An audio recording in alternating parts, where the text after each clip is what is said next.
নমস্কার নমস্কার নমস্কার নমস্কার নমস্কার নমস্কার নমস্কার নমস্কার আপনাদের সবাইকে সবাইকে সবাইকে নমস্কার জানাচ্ছে আপনাদের সৌমিত্র বসু।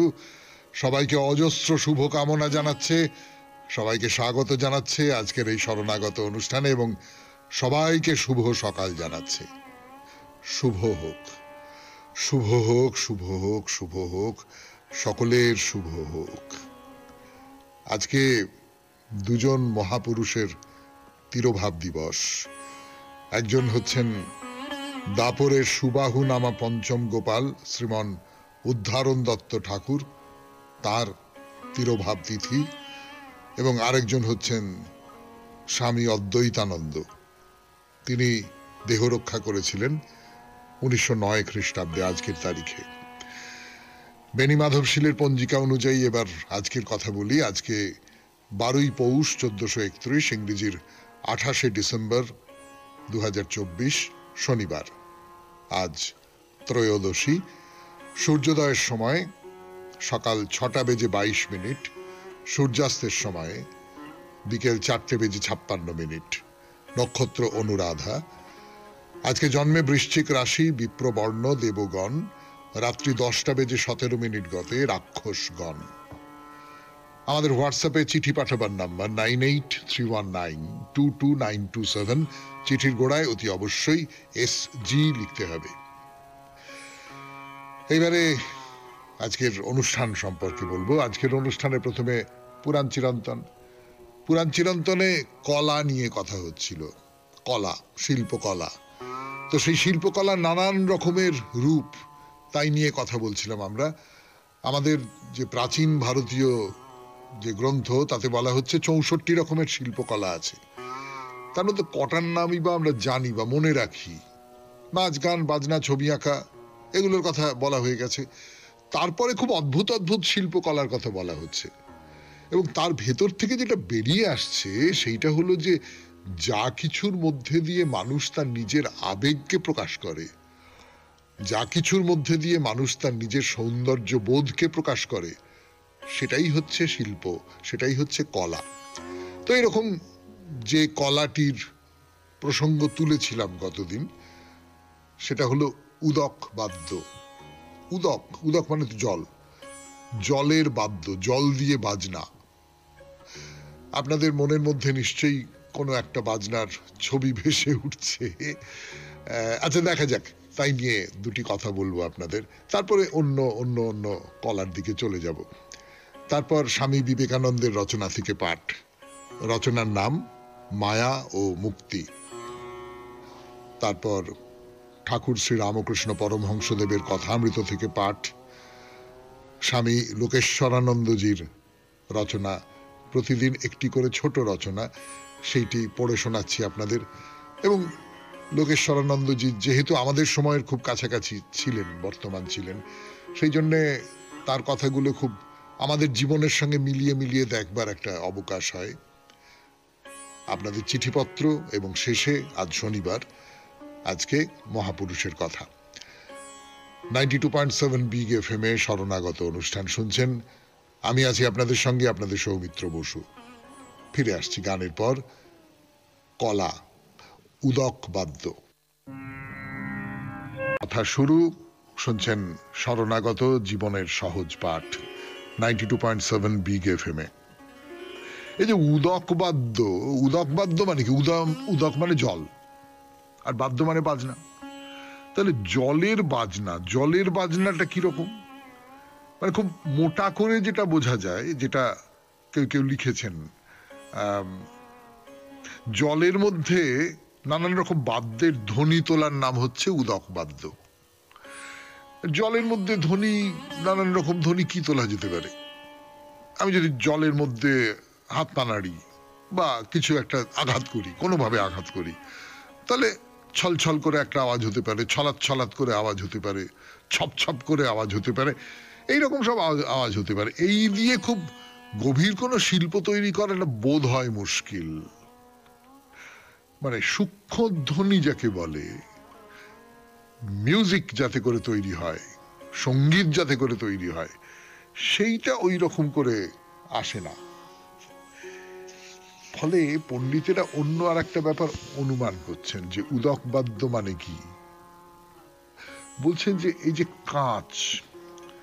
কাঁচের ব্যবহার ভারতবর্ষে অন্তত ২৫০০ বছর আগে হয়ে গেছে। ২৫০০ বছর আগে কাঁচ এসে গেছে এবং তার প্রমাণ আছে। উত্তরপ্রদেশের বাস্তি বলে একটা অঞ্চল বা তক্ষশিলায় কাঁচের মালার বীজ, কাঁচের পাত্র এই সমস্ত পাওয়া গেছে। তাহলে যীশুখ্রিস্ট জন্মাবার সময় নানান ধরনের কাঁচের পাত্র তৈরি হয়ে গিয়েছিল।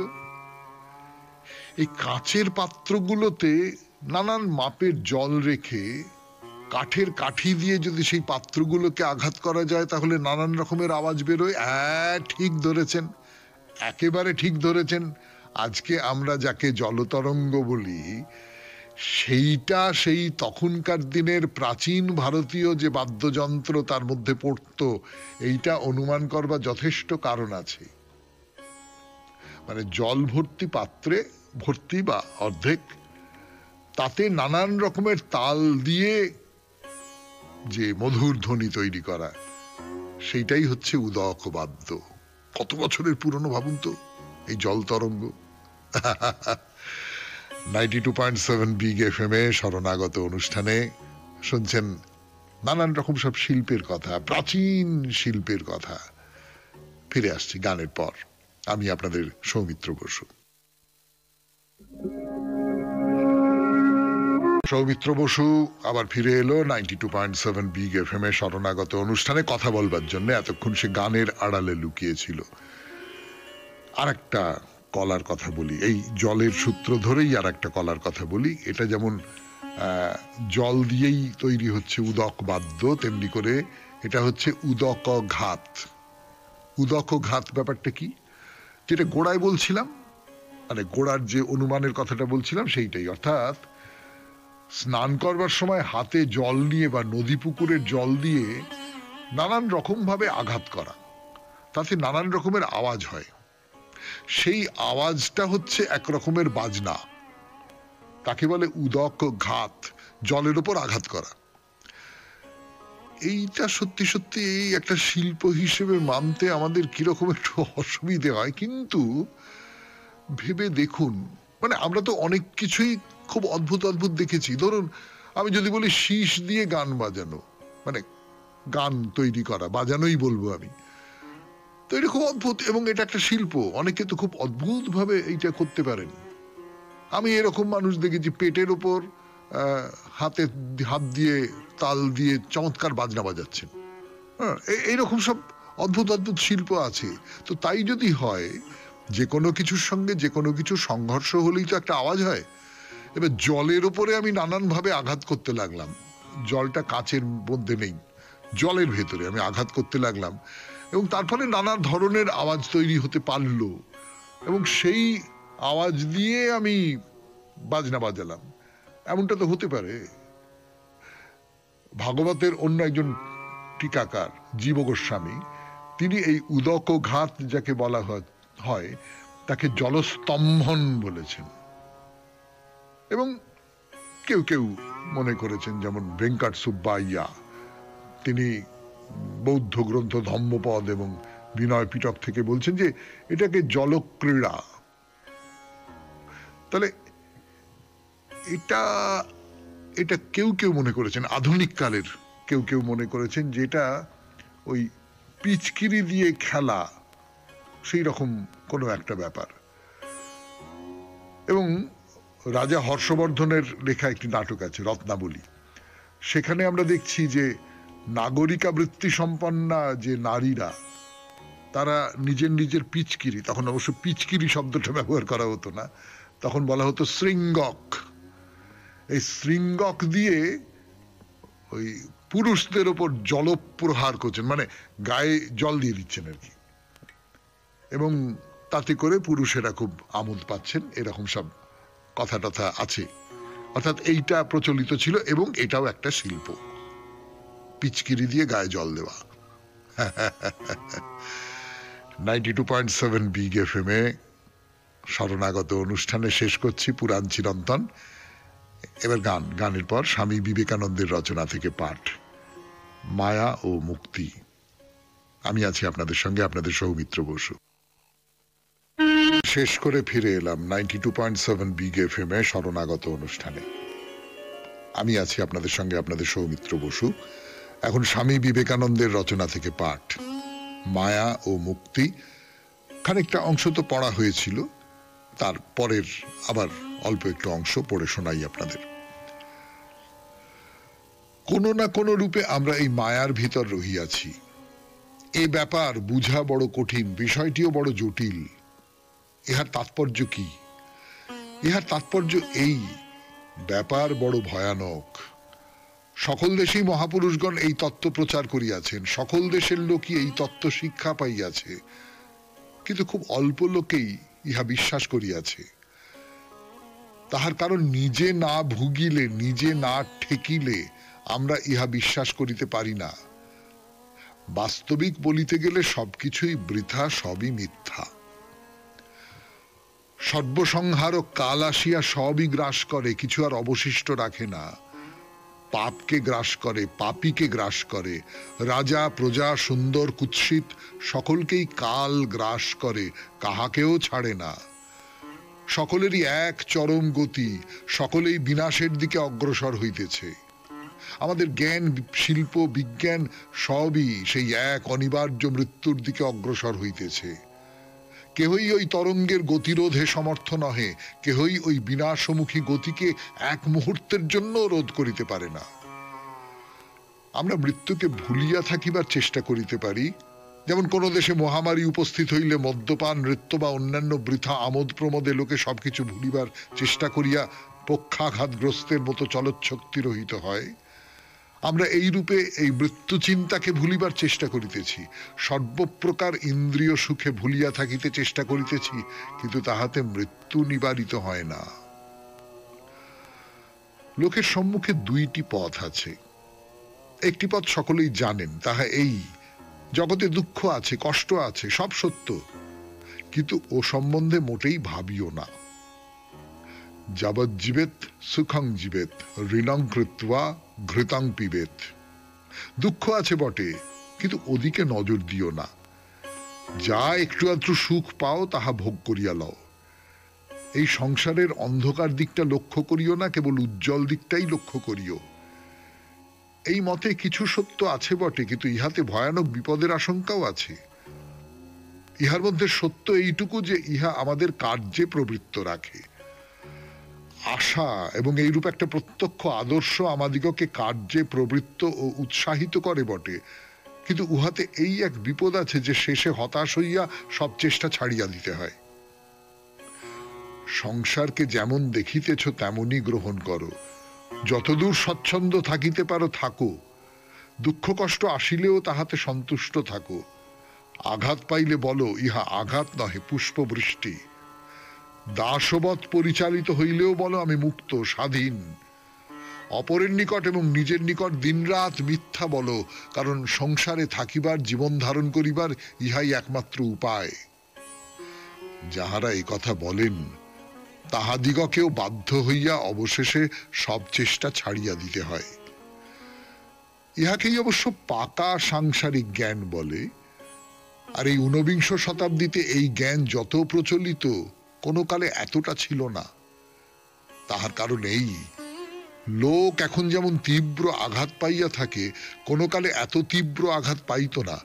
প্রতিদ্বন্দ্বিতাও কখনো এত তীব্র ছিল না। মানুষ এখন তাহার ভ্রাতার প্রতি যত নিষ্ঠুর, তত নিষ্ঠুর কখনো ছিল না। আর এই জন্যই এখন এই সান্ত্বনা দেওয়া হইয়া থাকে। বর্তমানকালে এই উপদেশই অধিক পরিমাণে দেওয়া হইয়া থাকে, কিন্তু এই উপদেশে এখন কোনো ফল হয় না, কোনো কালেই হয় নাই। গলিত সবকে কতকগুলি ফুল চাপা দিয়া রাখা যায় না, ইহা সম্ভব নহে। একদিন ওই ফুলগুলি সব উড়িয়া যাইবে, তখন সেই সব পূর্বাপেক্ষা বিভৎস রূপে দেখা দিবে। আমাদের সমুদয় জীবনও এই প্রকার। আমরা আমাদের পুরাতন পচা ঘা সোনার আচ্ছাদনে মুড়িয়া রাখিবার চেষ্টা করিতে পারি, কিন্তু একদিন আসিবে যখন সেই সোনার পাত খসিয়া পড়িবে আর সেই ক্ষত অতি বিভৎসভাবে প্রকাশিত হইবে। শুনলেন মায়া ও মুক্তি, স্বামী বিবেকানন্দের রচনা থেকে পাঠ। এরপর গানের পর ঠাকুর শ্রী রামকৃষ্ণ পরমহংসদেবের অমৃত কথা, কথামৃত। শুনছেন 92.7 বিগ এফএম এ শরণাগত। শরণাগত অনুষ্ঠান শুনছেন। আমি আছি আপনাদের সঙ্গে, আপনাদের সৌমিত্র বসু। ঠাকুর তো কলকাতায় এসেছেন। কলকাতায় এসে এবারে কেশবচন্দ্র সেনের বাড়িতে এসেছেন। কেশবচন্দ্র সেন আপনারা সকলেই জানেন, ব্রাহ্ম সমাজের খুব বড় নেতা, তরুণ নেতা আর কি। মানে দেবেন্দ্রনাথ ঠাকুর যে ব্রাহ্ম সমাজটাকে একটা গড়ে তুললেন, কেশবচন্দ্র সেন খানিকটা সেখান থেকে বেরিয়ে এলেন, বেরিয়ে এসে অন্য রকম করে কাজকর্ম করেছেন। অসাধারণ বাগ্মী মানুষ ছিলেন, অসাধারণ পণ্ডিত মানুষ ছিলেন।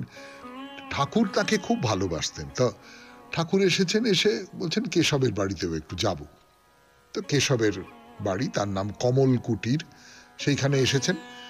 তো ঠাকুরের সঙ্গে রাম আছেন, মনমোহন আছেন, সুরেন্দ্র মাস্টার, এরকম অনেক ভক্তরা আছেন। সবাই দোতলার যে হলঘর সেইখানে বসেছেন। অন্য ব্রাহ্ম যারা ভক্ত, প্রতাপ মজুমদার, ত্রৈলোক্য, এরকম সব ব্রাহ্ম ভক্তরা উপস্থিত আছেন। তো যেটা বলছিলাম আপনাদের, ঠাকুর কেশবকে বড় ভালোবাসেন। অনেকদিন আগে বেলঘরিয়ার বাগানে তিনি সাধন ভজন করছিলেন। মানে সেটা হচ্ছে ধরুন 1575 খ্রিস্টাব্দে মাঘোৎসবের পর। তো সেই বাগানে ঠাকুর একদিন তার সঙ্গে দেখা করেছিলেন। তখন হৃদয় ছিলেন তার সঙ্গে, ঠাকুরের সেই ভাগ্নে হৃদয়। তো বেলঘরিয়ার এই বাগানে ঠাকুর কেশব সেনকে বলেছিলেন, তোমারই ল্যাজ খসেছে। তোমারই ল্যাজ খসেছে মানে কি? ঠাকুরের কথাটা বলেনি, অর্থাৎ তুমি সব ত্যাগ করে সংসারের বাইরেও থাকতে পারো, আবার সংসারেও থাকতে পারো। যেমন ব্যাঙাচির ল্যাজ খসে গেলে সে জলেও থাকতে পারে, আবার ডাঙাতেও থাকতে পারে। ব্যাঙাচির ল্যাজ খসে গেলে সে ব্যাঙ হয়, এবং ব্যাঙ তো জলেও থাকে, ডাঙাতেও থাকে, উভচর। তো তুমিও তেমনি সংসারেও থাকতে পারো, আবার সংসারের বাইরেও থাকতে পারো। তো আমরা সব সংসারের মধ্যে আছি, আমরা সংসারের বাইরে যেতে পারি না। তার কারণ আমরা এই যে কামিনী, কাঞ্চন ইত্যাদি ইত্যাদি এতে আসক্ত হয়ে আছি। যে মানুষটি আসক্তি বর্জন করতে পারেন না, কোনো কিছুতেই আমার কোনো আসক্তি নেই, আমার কোনো কিছুতেই কিছু যায় আসে না, আমার কাছে যা কিছু আসছে, ধন সম্পদ, বিলাস বৈভবের নানান রকমের সমস্ত উপকরণ, সেই সমস্ত কিছু আসছে ওই যেমন করে কচু পাতায় জল এসে পড়ে, সে হয়তো খানিকটা টলটল করছে, তবে পড়ে যাচ্ছে। ওই এলো গেল, এ দুয়ের মধ্যে আমার মন কোনো তফাৎ করছে না, আমার চৈতন্য কোনো তফাৎ করছে না। তো এটা ঠাকুর কেশবচন্দ্রকে বলেছিলেন যে তোমার মধ্যে ওইটা আছে, সংসারে এক সন্ন্যাসী। মানে এটা সুনীল গঙ্গোপাধ্যায়ের একটা উপন্যাস, সেই উপন্যাসের বিষয় আলাদা, কিন্তু এই শব্দটি হয়তো কেশবচন্দ্র সেন সম্পর্কে বলা যায়, বা কাউকে কাউকে সম্বোধন করে বলা যায় যে সংসারে এক সন্ন্যাসী। তো সেই কেশবচন্দ্র সেনের বাড়িতে এসেছেন ঠাকুর। 92.7 বিগ এফএম এ শরণাগত অনুষ্ঠানে শুনছেন কথামৃত থেকে পাঠ। ফিরে আসছি গানের পর। বেশ ভালো একটা সম্পর্ক তৈরি হয়। কেশবচন্দ্র সেন ঠাকুরকে খুব ভক্তি করতেন।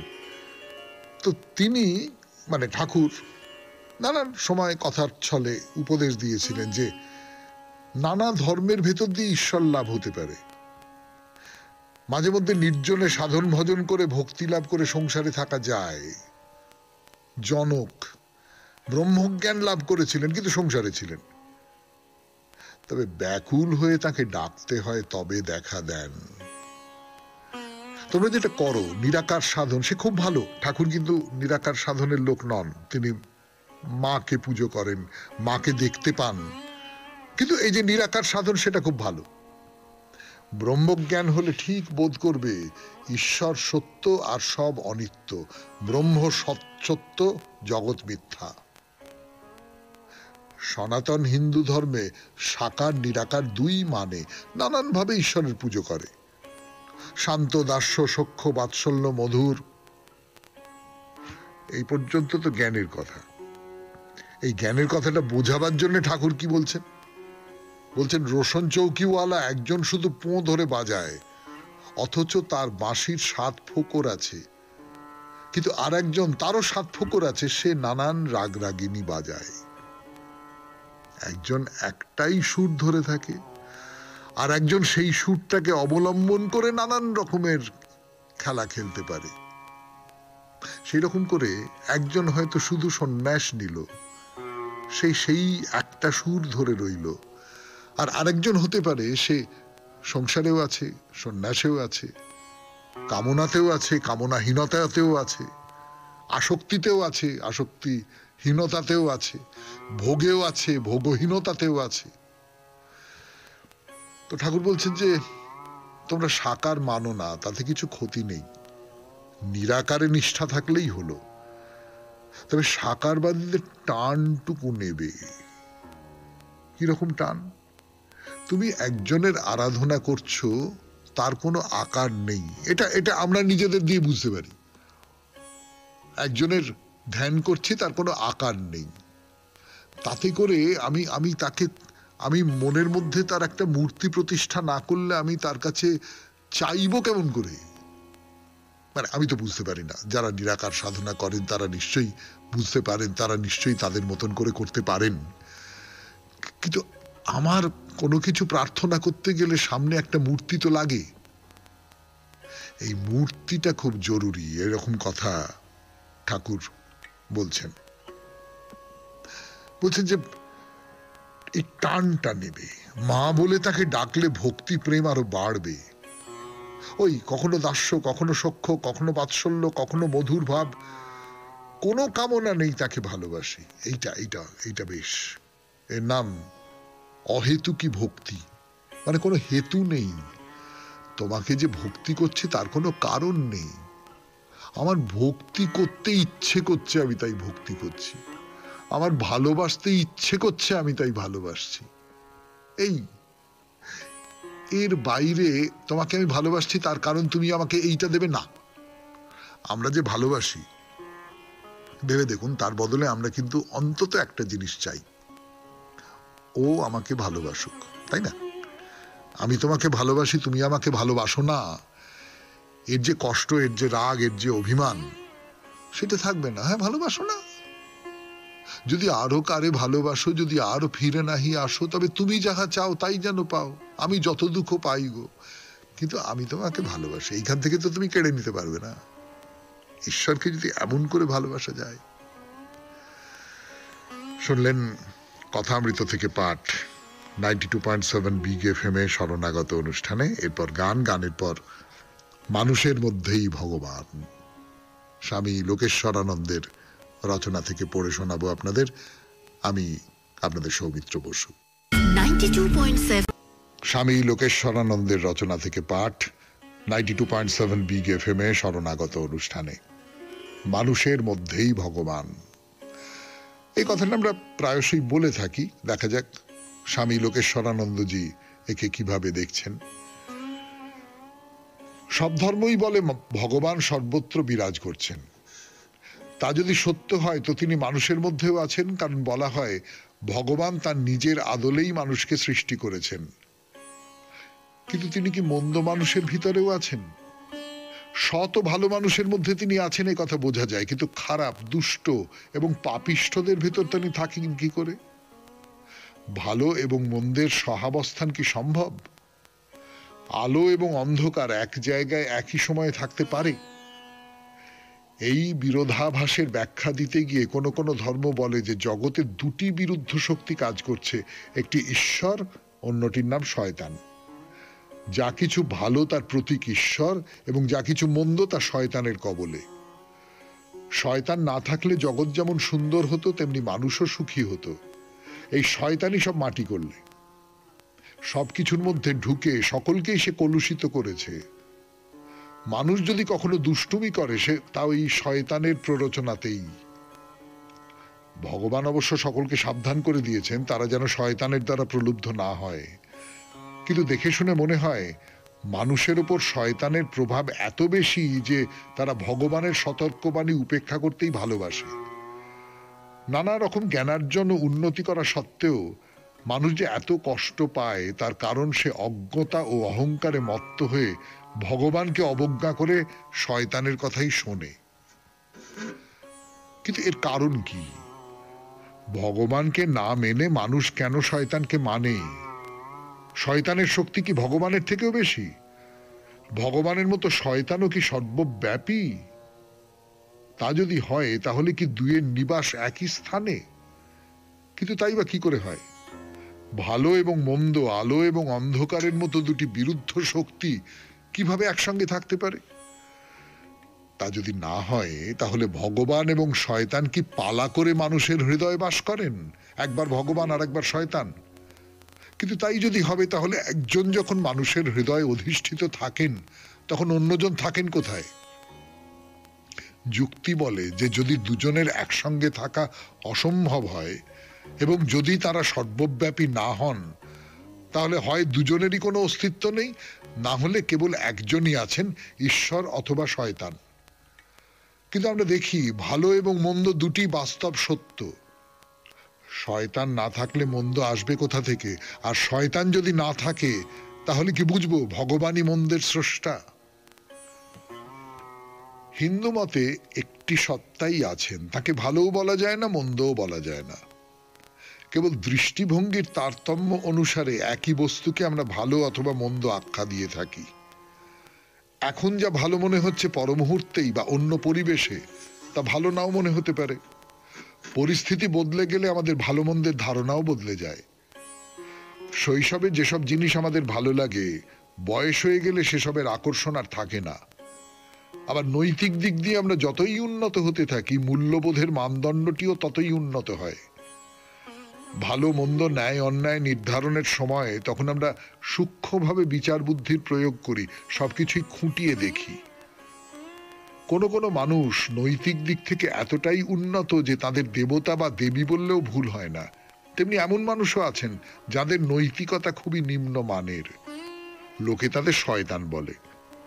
প্রকৃতপক্ষে ঈশ্বর এবং শয়তান একই তুলাদণ্ডের দুটি দিক, ভালো এবং মন্দ একই মুদ্রার এপিঠ ওপিঠ। অন্যান্য ধর্মের মতো হিন্দু ধর্মও বলে ভগবান সর্বত্র বিরাজ করছেন, কিন্তু শয়তান বলে যে কেউ আছেন এ কথা হিন্দু ধর্ম স্বীকার করে না। হিন্দু মতে একমাত্র ঈশ্বরই আছেন। সেই ঈশ্বরকে কখনো স্পষ্ট দেখা যায়, কখনো অস্পষ্টভাবে। মানুষের মিথ্যা অহংবোধ বা আমিত্ব যখন প্রবল হয়ে পথ রুদ্ধ করে দেয় তখন ঈশ্বরের প্রকাশ স্তিমিত হয়ে যায়। কিন্তু আমিত্ববোধ অতিক্রম করে সেই মানুষই যখন ঈশ্বরের সঙ্গে একাত্ম হয়ে যায় তখন সে সাক্ষাৎ ঈশ্বর।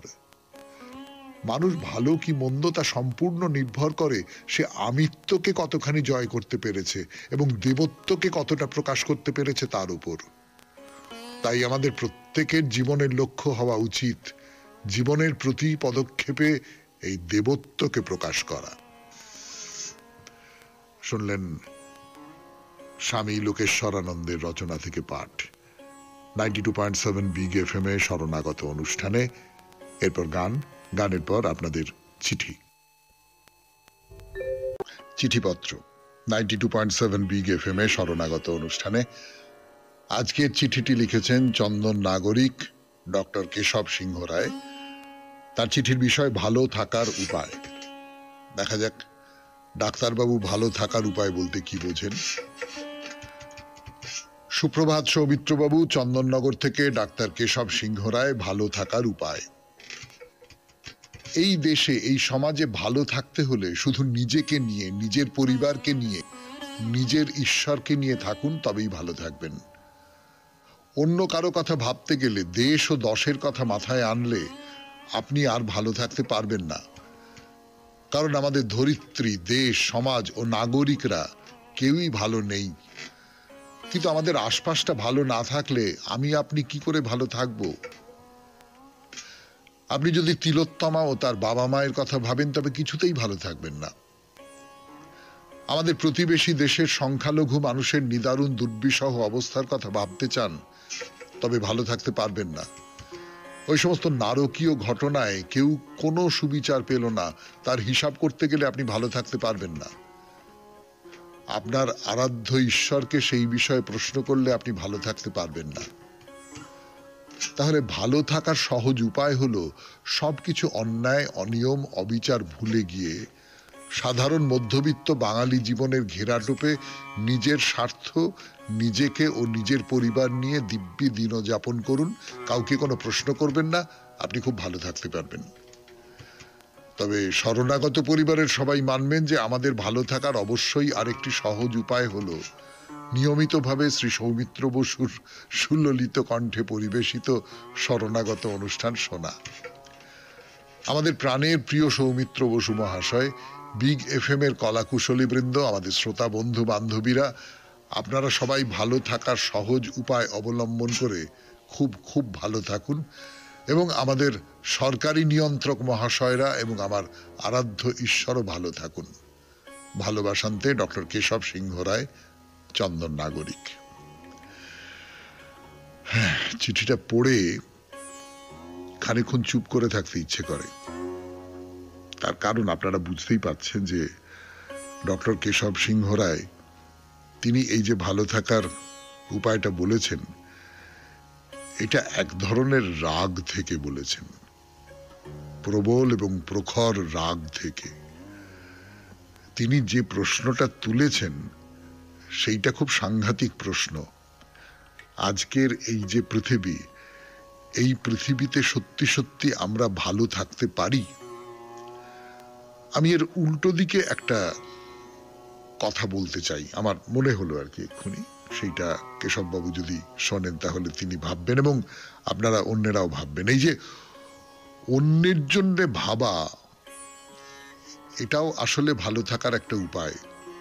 এই যে অন্যের জন্য ভেবে আপনি ছটফট করছেন, আপনার ভেতরে একটা ঢেউ উঠছে অনবরত, আপনাকে ছোবল মারছে, এটাই একরকম করে ভালো থাকা। কেননা এতে একটা অশান্তি তৈরি হচ্ছে, কিন্তু সেই অশান্তিটা আপনার নিজের জন্য নয়, আপনার পরিবারের জন্য নয়, আপনার অচেনা কতগুলো মানুষের জন্য। এবং তার মধ্যে কিন্তু নিজেকে মানুষ হিসেবে প্রতিপন্ন করবার একটা শক্তি আছে। সেই শক্তিটা হয়তো ভালো থাকার উপায়। আপনাকে অনেক ধন্যবাদ কেশববাবু, আপনি খুব চমৎকার চিঠি লেখেন। আজকের এই চিঠিটাও অনেকগুলো কথা বলতে আমাকে প্রণোদিত করলো, আপনাকে ধন্যবাদ। এরপর আজকে শনিবার, মহাপুরুষের কথা, অশোকের কথা বলছিলাম আমরা, তার কিছু অনুশাসনের কথা বলবো 92.7 বিগ এফএম এ শরণাগত অনুষ্ঠানে।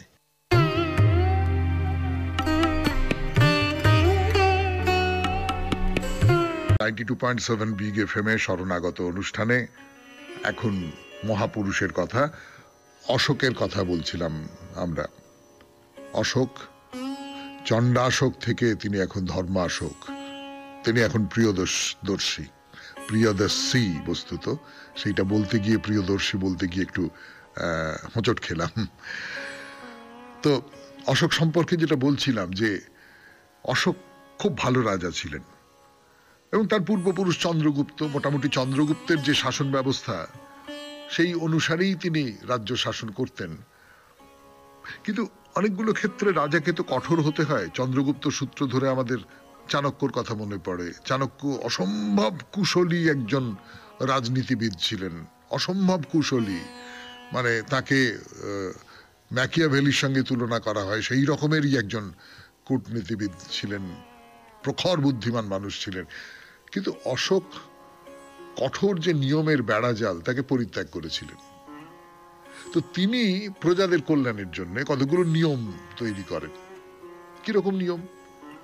যদি কোথাও প্রজাদের প্রতি অবিচার হয় এই আশঙ্কা করে তিনি রাজধানী পাটলিপুত্র, সেখান থেকে শান্ত, সংযত ও মানব জীবনের প্রতি শ্রদ্ধাশীল এই নামে এক ধরনের রাজপুরুষ তাদের পাঠিয়ে দিতেন। রাজুক নামে একদল রাজকর্মচারী, তারাও ছিল যে প্রজাদের কোথাও কোনো অসুবিধে হচ্ছে কিনা, প্রজাদের সুখ স্বাচ্ছন্দ্যের কোনো অভাব ঘটছে কিনা, সেইগুলো চারপাশে ঘুরে ঘুরে ঘুরে ঘুরে দেখতো এবং তার প্রতিবিধান করবার জন্য যা যা ব্যবস্থা করবার সেইগুলো করত। তো কলিঙ্গ রাজ্য জয় করবার পর তিনি ভারতবর্ষের দক্ষিণে চর, চোল, পান্ডা, সত্যপুত্র নামে 4টি রাজ্য, এমনকি শ্রীলঙ্কা পর্যন্ত রাজ্যের সীমা প্রসারিত করতে পারতেন, কিন্তু না, না, ওই রাজ্য জয় আর করব না, হানাহানি আর করব না, যুদ্ধ আর করব না। যদি জয় করতে হয় তাহলে ধর্ম দিয়ে জয় করব, ধর্ম দিয়ে, অস্ত্র দিয়ে নয়। অশোক কোনো এই ধর্মীয় গোঁড়ামি, এই নিয়মটা মানতে হবে, ওই নিয়মটা মানতে হবে, নিয়ম তো মানতেই হবে নিশ্চয়ই, জীবন যাপন করতে গেলে নিয়ম মানতে হবে না, সে তো মানতেই হবে, কিন্তু আচার অনুষ্ঠান, যজ্ঞ, এই পুজো ইত্যাদি ইত্যাদি ইত্যাদি ইত্যাদি এই সব যা কিছু, সেইগুলোতে অশোক খুব বিশ্বাসী ছিলেন না। তিনি ধর্মের নামে নানান রকম নির্দেশ দিতেন, কিন্তু সেগুলো মানব ধর্ম বললেই ঠিক ঠিক বলা হয় তাকে। কোনো বিশেষ যে পূজা পদ্ধতি, কোনো বিশেষ আচার পালন করা, এইসব নয়। সমস্ত ধর্মের মানুষই সেইগুলোকে গ্রহণ করতে পারে। তো কতগুলো গুণের কথা তিনি বলেছেন, সেই গুণের কথাগুলো আমি বলি আপনাদের। আমরাও যদি তার কোনোটা মেনে চলতে পারি তাহলে সত্যি সত্যি ভালো হবে আমাদের। ওই যে গোড়ায় বলি, ভালো হোক, সকলের ভালো হোক, শুভ হোক, সকলের শুভ হোক, সেই শুভ হবে। কিরকম? প্রথম যে কথাটা বলবো অশোকের অনুশাসন থেকে, সেটা হচ্ছে যথাসম্ভব পাপ পরিহার করবে। যাকে পাপ বলে মনে করো, আমরা অনেক সময় পাপ বলে মনে করেও নিজের মনকে ছলনা করে সেই কাজটা করে ফেলি, কিন্তু যাকে পাপ বলে মনে করো তাকে পরিহার করবে, পরোপকার করবে, অন্যের উপকার, প্রত্যেককে দয়া করবে, সামর্থ্য অনুসারে দান করবে। এই গতকাল আমার বাড়িতে কয়েকজন এসেছিলেন একটা অন্য কাজে আর কি, কয়েকজন মহিলা, তারা সকলেই একসঙ্গে মোটামুটি একই সঙ্গে কাছাকাছি বয়সের, একই সঙ্গে যাদবপুর বিশ্ববিদ্যালয়ের নানান বিভাগে পড়াশুনো করতেন। তারা আবার মিলিত হয়েছেন। তো তারা কোনো একটা জায়গার বস্তির যে বাচ্চারা, তাদের লেখাপড়া শেখানো, তাদের দিয়ে নানান রকম অনুষ্ঠান করা, এবং এই লেখাপড়া শেখানোর সূত্র ধরে সেই সমস্ত বাচ্চাদের মধ্যে কেউ কেউ খুব বড় জায়গায় চলে গেছে, খুবই বড় বড় চাকরি করছে, খুবই এরকম হয়ে গেছে। তো তার সূত্র ধরে জানা গেল আরেকজন মহিলা, আমার চেয়ে অনেক বয়সে ছোট, সে দুবরাজপুরের দিকে এইরকম একটা সংগঠন তৈরি করেছে। সেখানকার বাচ্চাদের তাই নিয়ে নিজেদের মধ্যে কথাবার্তা হচ্ছিল, তারা অভিজ্ঞতার বিনিময় করছিলেন। মানুষ আছে জানেন তো, মানে এই যে কেশববাবুর চিঠিটা পড়লাম, এর বাইরের কিছু মানুষ আছে, তারা অন্য মানুষের জন্য ভাবে। আমরা হয়তো তাদের খবর পাই না সবটা, কিন্তু ভাবে। হ্যাঁ, অশোকের কথা বলছিলাম, বলবো আরো কথা, তার আগে একটু গান শুনবো 92.7 বিগ FM এ শরণাগত অনুষ্ঠানে, তারপর অশোকের আরো অনুশাসনের কথা, আরো কিছু অনুশাসনের কথা বলবার জন্য 92.7 বিগ FM এ শরণাগত অনুষ্ঠানে। যেমন অশোক বলছেন যে সদা সত্য কথা বলবে, সবসময় সুচিতা রক্ষা করবে। এই সুচিতা মানে ওকে ছোবো না, ওই জায়গাটা অসুচি, ওই জায়গাটা অমুক তমুক না। আমার নিজের মনে হয় যেটা সুচি থাকো, নিজেকে পবিত্র রাখো, নিজেকে কোনো রকমের নোংরামির মধ্যে, ক্লিন্নতার মধ্যে, পাকের মধ্যে নিজের মনকে নামতে দিও না। প্রত্যেকের প্রতি বিনীত ভাব প্রকাশ করবে, ঔদ্ধত্য নয়। ঔদ্ধত্য অনেকগুলো পাপের জন্ম দেয়, আমরা জানি, সে সমস্ত নিয়ে অনেকবার কথা হয়েছে শরণাগতে, এবং আপনারা নিজেরাও জানেন। সাধু স্বভাব অর্জনের জন্য সচেষ্ট হবে, অন্তর থেকে হিংসা দেশ দূর করবে। এটা খুব কঠিন। আমি হিংসা করব না, আমি অন্যের প্রতি রুষ্ট হব না, এইটা আমি মনে মনে বলতে পারি, কিন্তু হিংসা করে ফেলি। অমুক উঠে গেল, অত উপরে উঠে গেল, অমুক এইটা চান্স পেয়ে গেল, আমি পেলাম না, না এইটা নিয়ে ভাববো না। কিন্তু মনটাকে এমন করে তৈরি করতে হবে যাতে করে ওই যে গোড়ার ভাবনাটার কথা বললাম সেই ভাবনাটাই মনের মধ্যে না আসে। সংযমী জীবন যাপন করবে। আহ, নানান রকম বিলাস ব্যাসন, এই খেলাম, এই করলাম।